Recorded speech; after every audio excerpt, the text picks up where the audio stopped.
Hello. I didn't see you there. Welcome to a very special episode of the WABAN podcast. It is supposedly our 1-year anniversary until we realize that we messed up.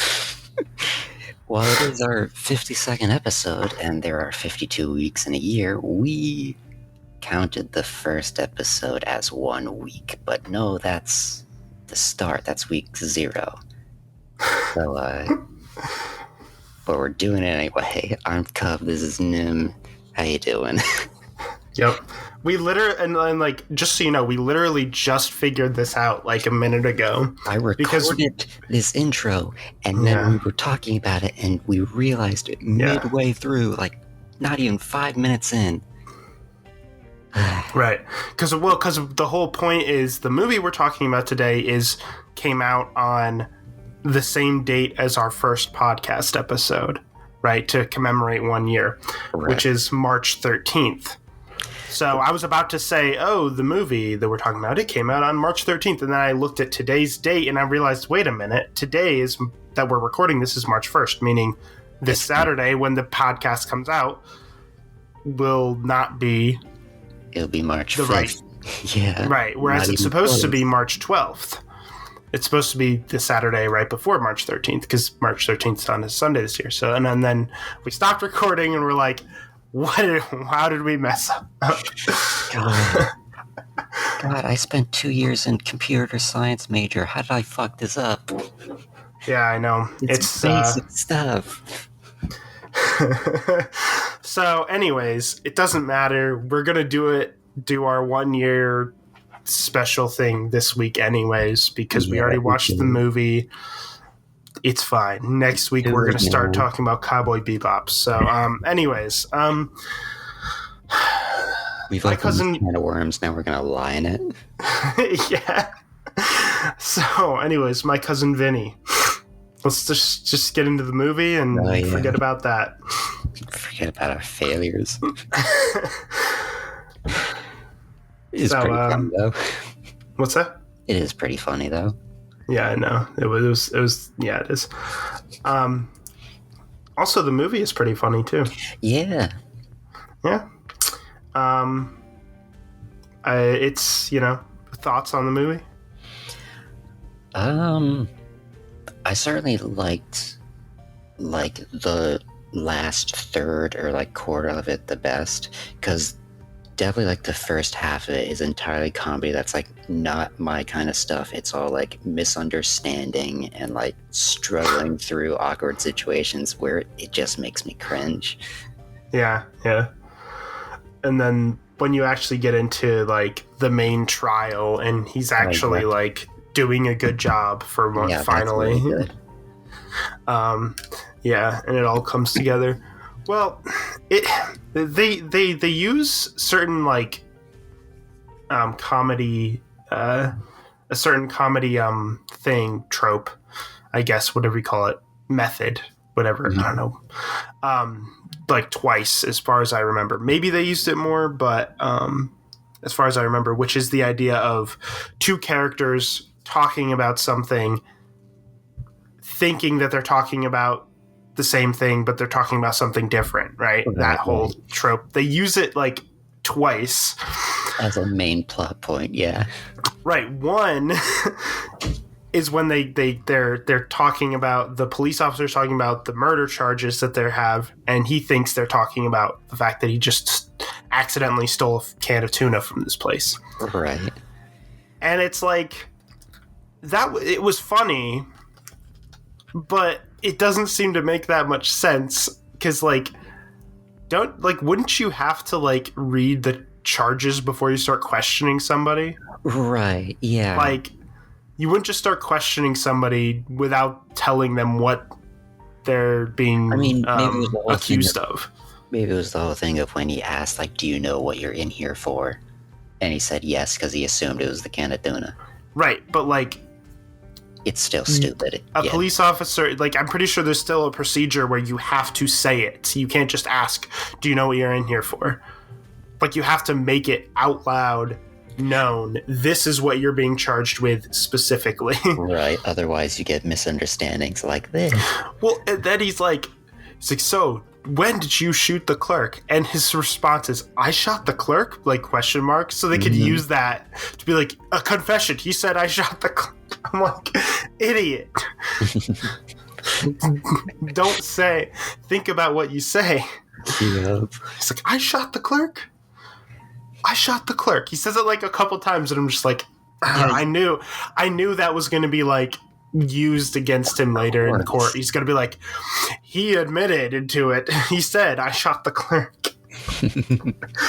But yeah, the other time that comedic method is used is when they're first in the prison, and the one guy is talking about, he's like, you know what happens in prison? Oh, this, like, you know, basically, you know, there's always a guy who tries to, you know, make you do sexual things with him in prison. You know, the classic prison stereotype.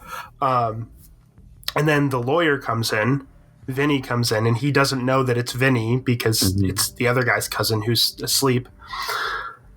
And so that he thinks he's a prisoner trying to do stuff to him, whereas he's just the lawyer trying to.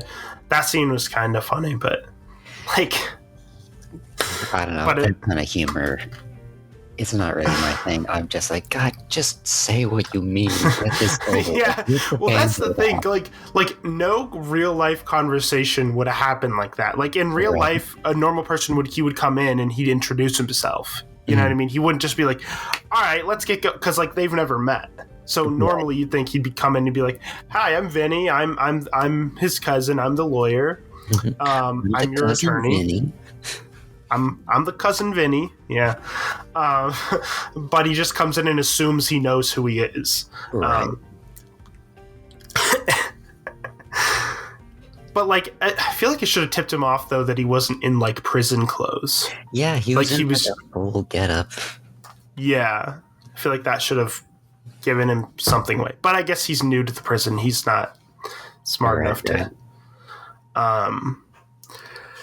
But yeah, so I guess so. I kind of like. I think the premise of the film is interesting and fun and creates some good comedic situations.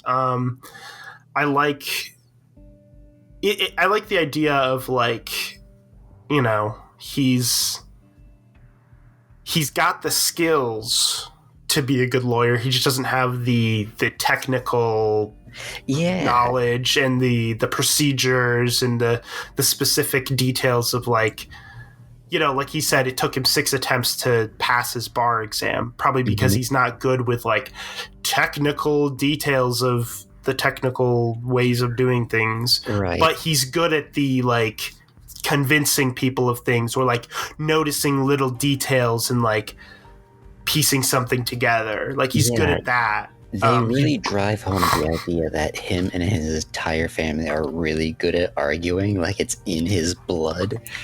Yeah. And like he's the best at it in his family too. Yeah. Like, and like you see him argue in like other things that aren't the trial, and he's really good at it. It's like, oh yeah, he might be pretty good at this. And well, yeah, because there's that ongoing ongoing subplot of him like the guy who owed his wife, or not wife, fiance, $200, and he tries to have like an argument about it, like an actual like logical debate about it, and like you could tell he's really smart and like quick with that, and like the guy's like, oh, how do I know it's not just a bunch of ones rolled up inside a 20? How do I know it's $200? Show me. And he's like, like he's good at picking out bullshit basically. Yeah. So it's like they have that side plot happening at the same time to show the audience that like he has those skills despite the fact that we're not seeing them yet in court, so that the audience isn't like, oh, this guy's just inept. They go, oh, okay, so that's why he's a lawyer. You know, that's why he went to law school. It kind of gives that to the audience. It's like outside of the courtroom where there's no rules, like no specific procedures and rules. He's really good at this kind of stuff. just to mention the that little side plot of the guy that owes $200. When he first went to meet him in that bar, and they show, it's like the first picture that shows him, I think, and there's just the guy next to him with the fucking fried chicken leg in his hand, and he just sticks the entire thing in his mouth and pulls out a bare bone. And I'm just like, my God. Yeah. I saw it coming from a mile away, but it still hit me really hard. But I love his he has this lawyer brain. He sees this guy with an injury and he's like, how'd you get injured? He's like, I fell. And then later he's like, did you fall in your place or somebody else's place? He's like, my place. He's like, never mind. Dang it. I can't help you. And then the final part of that side plot was hilarious, where he's like, yeah, I got the $200. You ready to kick? You gonna kick my ass? And he's in a hurry in that scene because he's got to get everything ready, and he just he's like, I'm not ready. He just punches him and then grabs it and walks away. No, he doesn't just punch him. He basically jumps on the man. Well, he has to because he's so short, compared to him. He's just like, but it's like a punch into a body slam. Yeah. But, yeah, no, I do really I think Joe Pesci is great as the lead in this movie. I mean, Joe Pesci's always great, so, but. I know him from Home Alone. That's it. Yeah, that's because you told me that's the same guy. Yeah, it is. Yeah. Yeah. He's in Home Alone. He's in Goodfellas, which Goodfellas is another movie I'd like to talk about on the podcast eventually. It was mentioned before. I do remember. But yeah, so, but then, it is weird though that he doesn't know certain things. He doesn't know that you should be dressed up in court. Yeah. Some of the stuff is understandable that, he doesn't know procedures, so he doesn't know that he has a right to all his evidence. Yeah. But at the same time, it's you'd think he would remember some of that information from, Right. He would have learned some from law school, but, I don't know. I guess he's the type of person who, studies just enough to pass and then forgets the information, I guess. Those, Right. But yeah, when he just shows up with that suit that he got from a secondhand store, it's a magician's costume or something. I don't know. Yeah, basically. He's just all right, I've had a rough day. This is what happened. This is why I'm wearing this. He's just straight up about it. He's like, this is what happened. There you go. So it's either wear the leather jacket, which you hate, or this ridiculous thing. But yeah, it's such a weird thing. It's you can tell there's this weird thing where they're just kind of against him the whole time, where they're just kind of no, these guys did it. We're just going through the procedure. We don't care or whatever. We're just going to go through the procedure. They're going to be done and get put to death, whatever. Okay. It's yeah, that's not corrupt at all. Yeah, I don't know. I was like, you saw them? What? How many people? And they both said, I remember in the first run through of the witnesses, the first lady said she heard 2 gunshots, and the next one said he heard 1, and they were saying that they sped off like the devil or whatever. And just the guy who arrested them followed them slowly down the road the entire time. Yeah, I think it's it doesn't specify how much more, how longer it took for the policeman to go arrest them, compared to how, when they were there. Probably a decent amount of time, at least 20 minutes or so. But so I'm guessing it's they probably went there to the crime scene and they're oh yeah, they probably alerted all police around them, these guys, this is the description, this is what their vehicle looks like. And then this police officer might have been happening to be in that area and saw them and was oh, that fits the description, and then pulled them over. I don't know. But But it was just like so immediately their testimonies just didn't line up, and I was just like, no, was that when he was asleep? That might have been when he was asleep, so he couldn't have heard it. But I was like, say something, say anything. And he just doesn't, because he's bad at it at that point. Yeah. Well, and that's always the nice thing. Like, I like when he finally points out that none of them could get a good look at the right people, or like he gets the tape measure and he's like, "Do you need new glasses?" And he's like, "It's like, how far away do you think it was?" About 100 feet, and pulls it out. This is 50 feet. How many fingers miles? And the judge let the record show he's holding up 2 fingers. And he's like, what? Judge, only her. And then he has that whole thing about how long it takes to make grits. Oh yeah, that he just automatically learned at the start of the movie. It's just like, oh, it came in handy. Yeah, exactly. I never seen a grit before. Which, of course, they had to have a whole thing about grits because they're in the South, Of course, yeah. But it actually got brought up.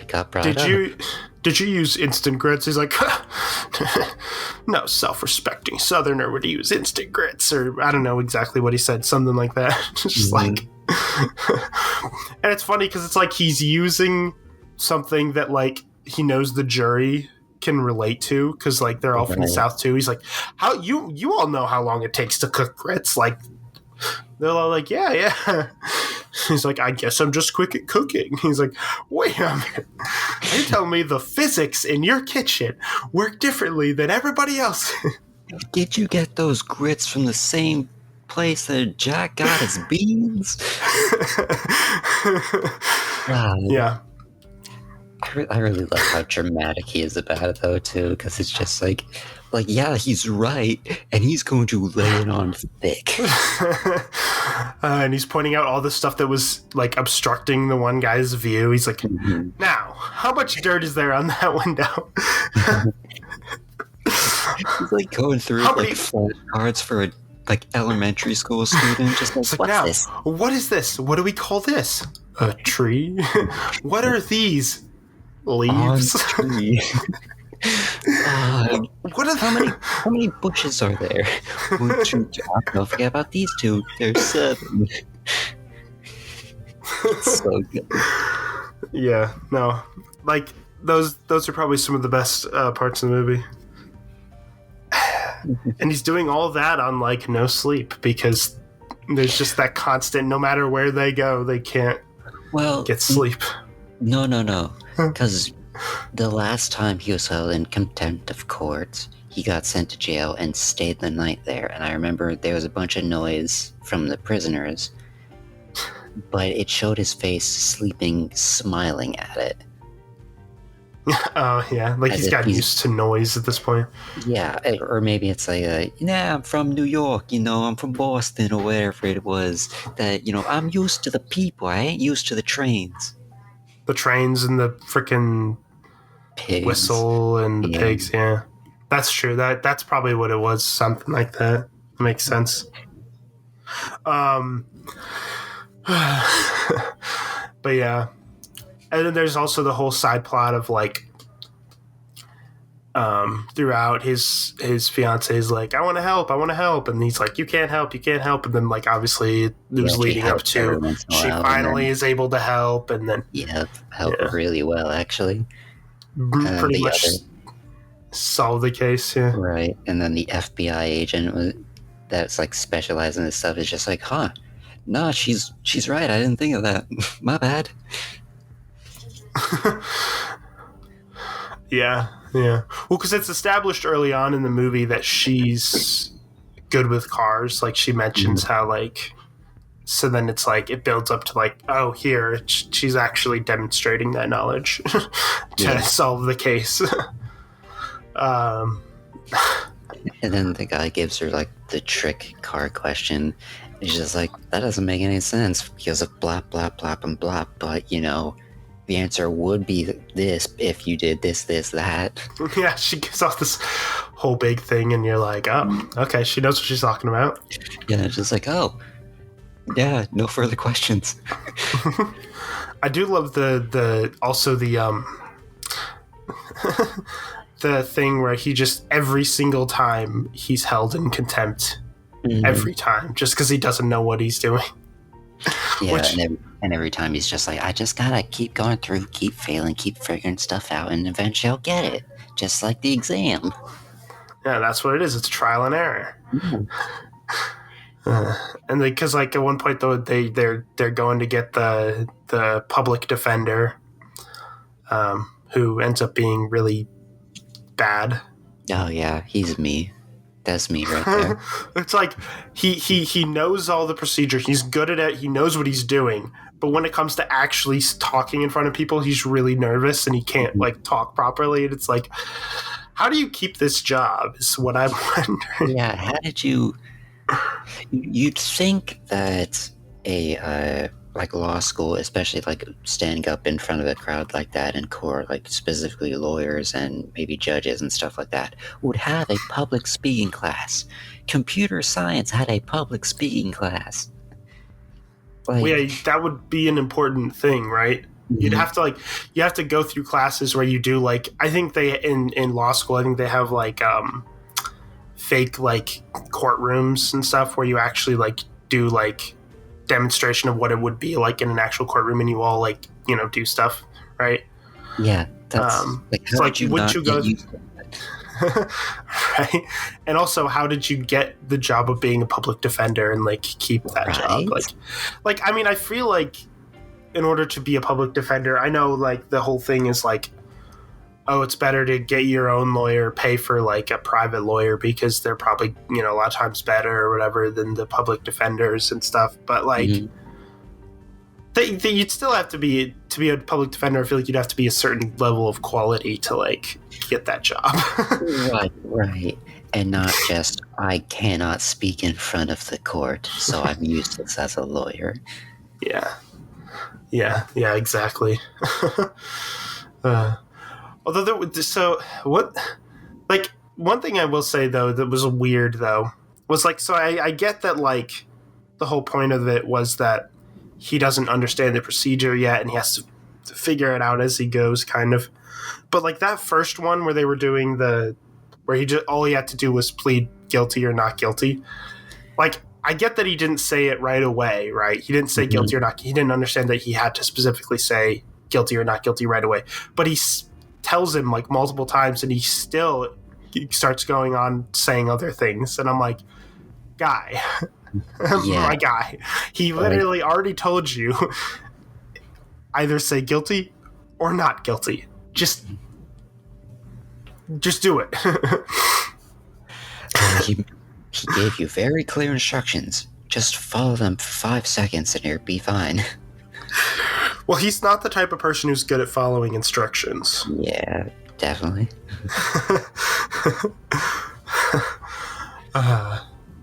But yeah, it was great. I love it. He's just like, what are you wearing? Clothes. And he's just like, what? He's like so confused. He's like, oh, or the moment where he goes, 2 youths. Oh, 2 youths. To what? I'm sorry. What was that word? What word? I'm sorry, youths. Which, like, he knows what he's saying. He's just trying to be a dick. Like, there's no way he doesn't know what he means, what he's saying by that. I mean, maybe, but there also was the moment in that same conversation where he doesn't say what, he says what. You know, like Hank Hill. But, yeah, well, yeah, he has that kind of, like, voice, yeah. Right.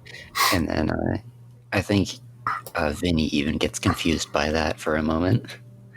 So but, like, both misunderstanding their accents. But, like, still, like, I feel like he would know what he means by that. And it's like, I don't know, to me it sounded pretty obvious, but, you know. Oh, no, my brain fried there for a moment, too. Like, ute? What? A ute? It sounds like fruit or... What's a ute? yeah, I guess so. Utes. Utes. Yeah, well. Yeah. And I love when he goes to get the files from the other lawyer, and he's like acting like he's so smooth, and like he's like, "Yeah, I got him to give me all the files." She's like, "Oh, really? Wow, you're so good. Yeah, you have to, you moron." Like, That's how it works. It's the law. they have to disclose everything.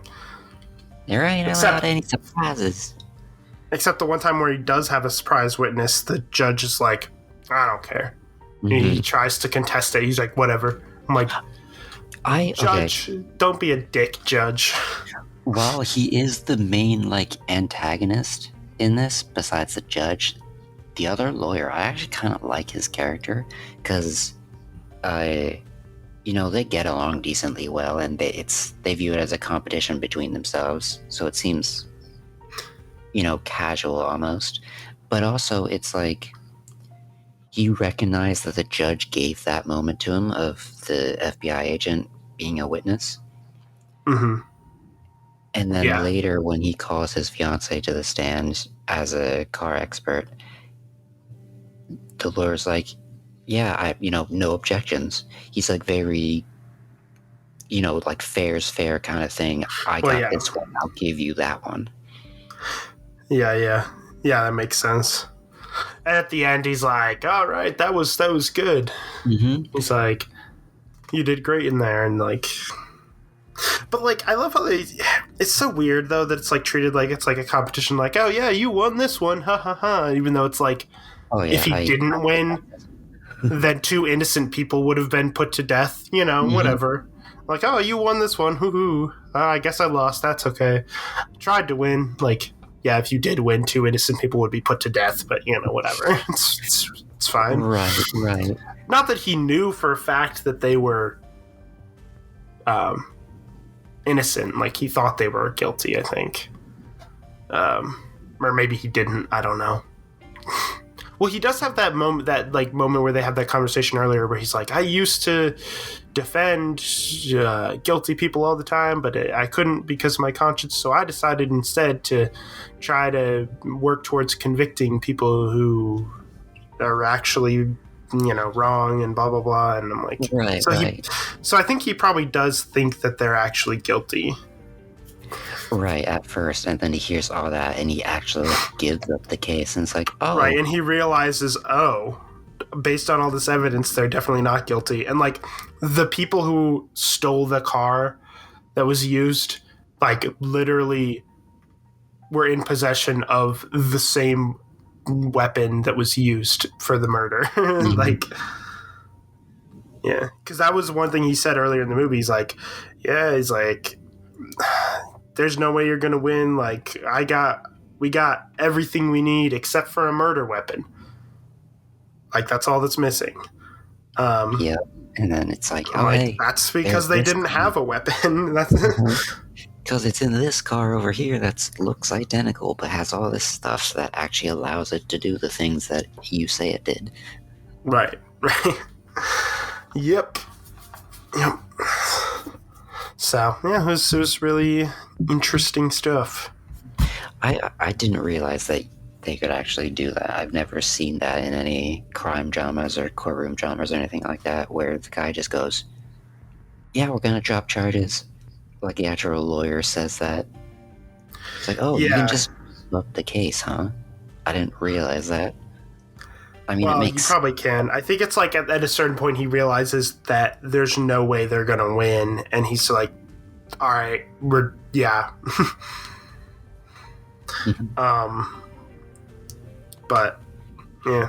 well, that's one thing that's interesting though, is like, whose decision is it? Like, who actually has the decision of whether they're going to drop the charges or not, right? Because technically speaking, this case it's not one person. It's against them. It's like the town in general is like versus the town of. Right.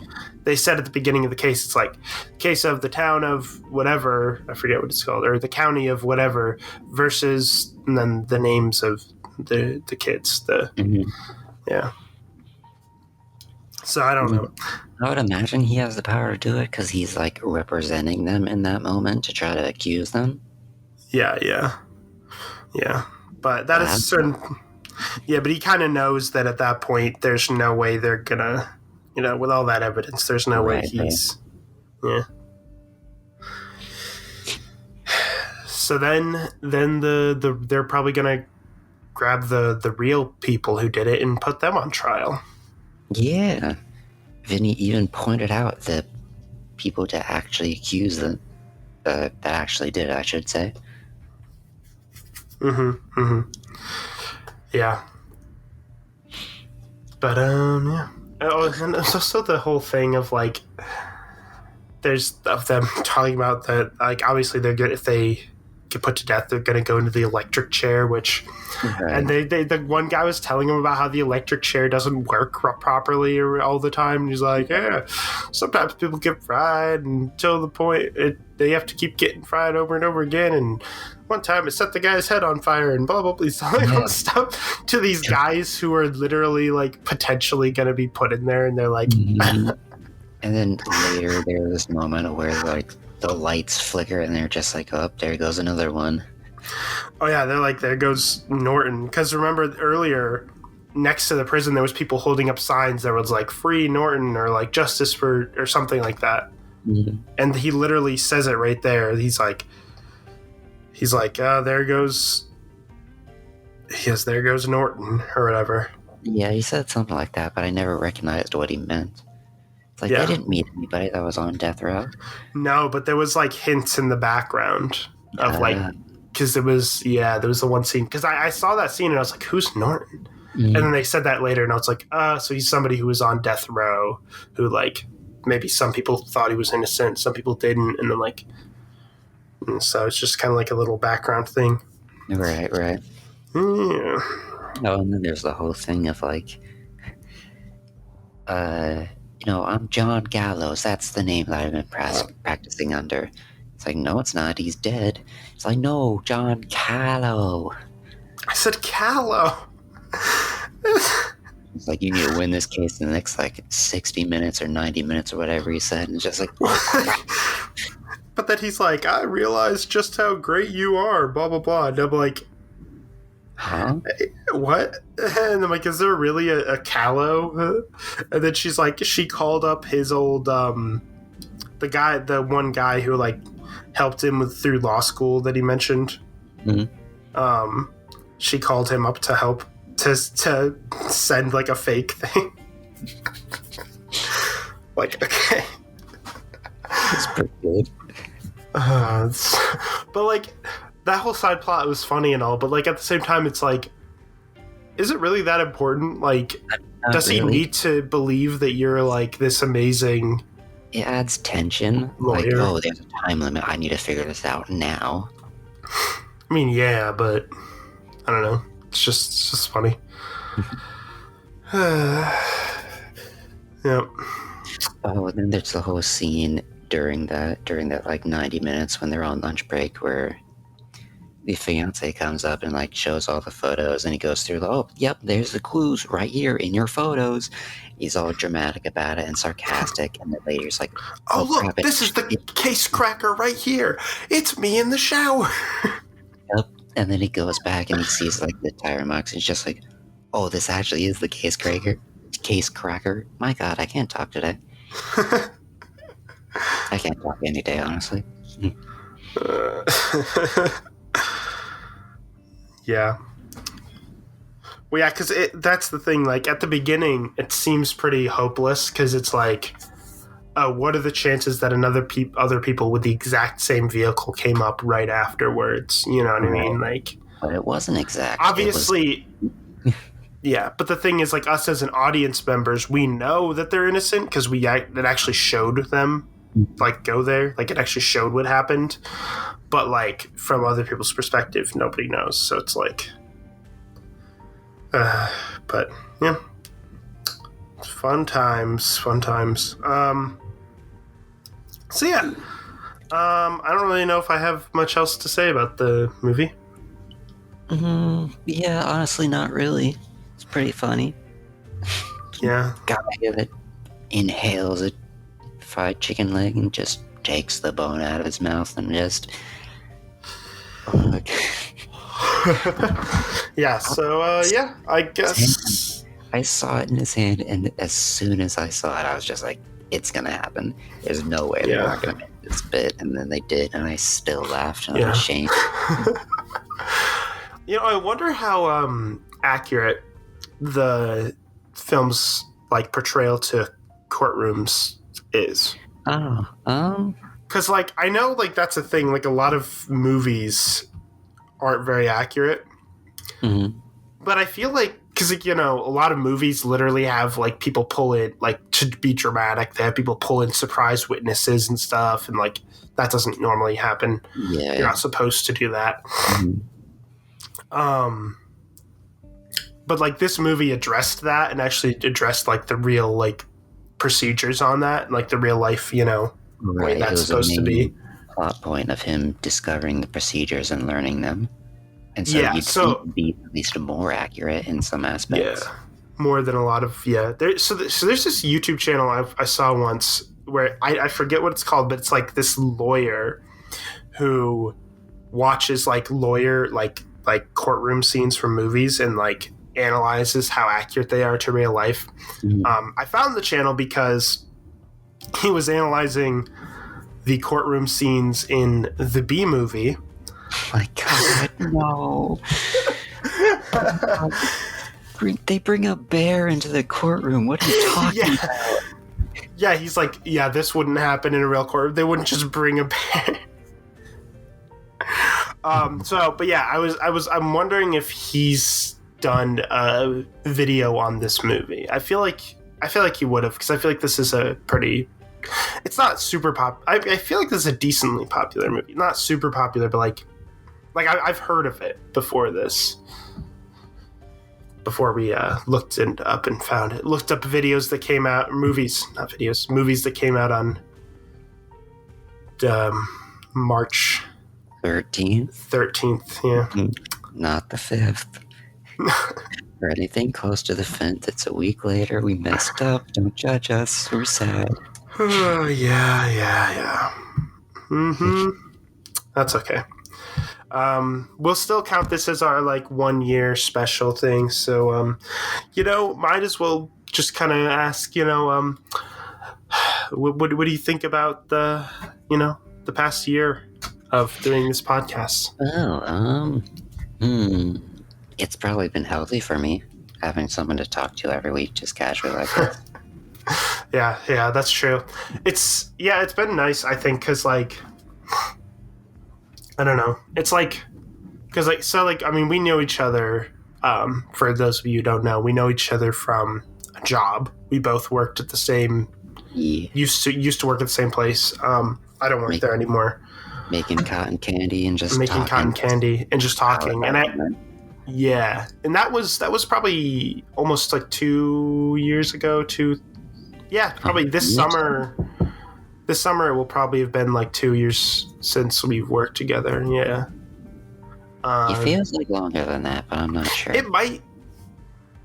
I'm terrible with time like that. It might be 3. No, this summer it will have been 3 years actually since we last worked together. I was gonna say 2 seems too short. Yeah, no, I think you're right. Yeah, so it's almost 3 years. It's over 2, but not quite 3 years since then. So, anyways, we talk to each other a lot, like while working, and we had a lot of really good conversations, and I think we were like, I think I said this. I was like, I think it'd be really cool to like if we start a podcast together, just because we have a lot of these really interesting conversations. Yeah, and then you're that guy. Yep. Who's like, yeah, if I have an interesting conversation with somebody, I'm like, hey, let's start a podcast.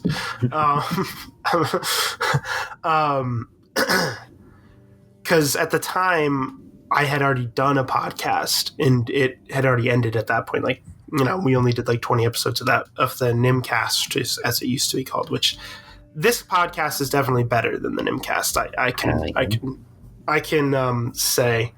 But anyways, and then like, so I think I added you on Discord and stuff, and like we were gonna start talking about doing it, but then like we didn't for a while because it's like this weird thing where like you work with somebody every day, you talk a lot, you get to know each other really well. It's like you become kind of like decent friends, you know, at least at work. But the thing is, the only time you hang out is at work. So if you stop working there, you just kind of naturally, it's hard to like... You don't know where to insert yourself back into talking to them.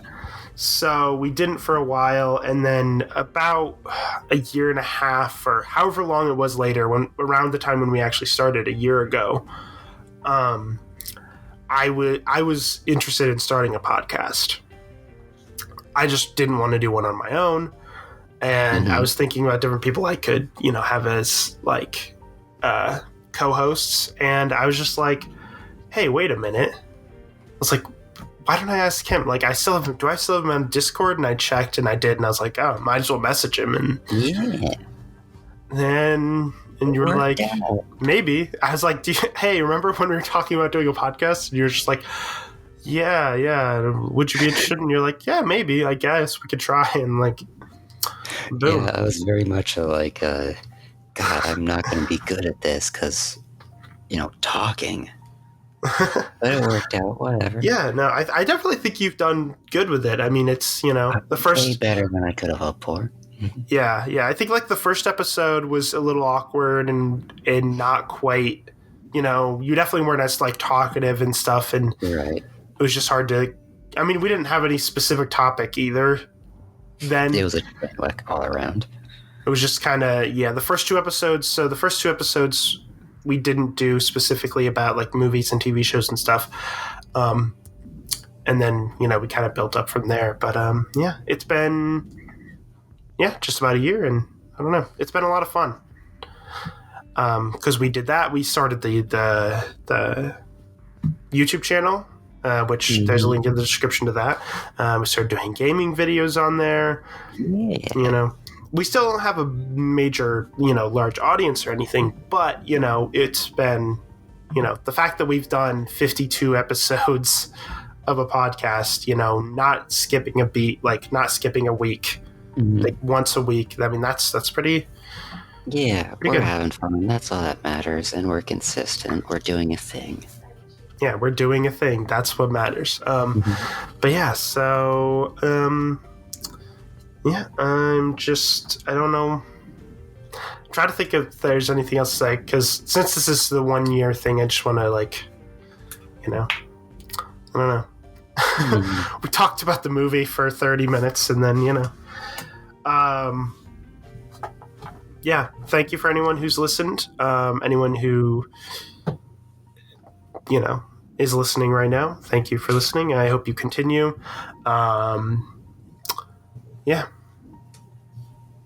I mean, anyways, thanks for inviting me to do this, I guess. Because, like, I wouldn't have done this in any other scenario. Yeah, of course. I think it turned out really well. It's been a lot of fun. Anyways, I guess we could probably get ready to close, right? Do we have much else? My job, right? That'll be your job. Oh, God. Oh, boy. Okay. Just gotta be faster than you. So, you just listened to a WABAN podcast. I'm Cub. I don't have any YouTube or social media stuff, but Nim does. Nim, plug that right now. So I have a YouTube channel called Nim TV. There should be a link in the description to that. I just recently came out with a video, and I'm probably going to be coming out with a video pretty soon, too. I've been doing a few things there. So, hell yeah. So, this is the WABAN podcast, though. You've already found it. I don't know if you found it on YouTube or some podcast place, but it's on YouTube and podcast place. Anchor, Spotify, Apple Podcasts, all that junk. We also have YouTube channel, WABAN. We do gaming stuff on there, as well as the podcasts are on there. It's pretty cool. Yeah. That's it. Next week we're doing Cowboy Bebop, which I'm very excited. I've been wanting to watch that for a while. Yes, so, we'll either separate that into 3 separate podcast episodes or 2. We're not sure yet, but next week we're going to start talking about Cowboy Bebop. So, that was Nim, and I'm Cub. Goodbye. Have a good day. Goodbye, everyone.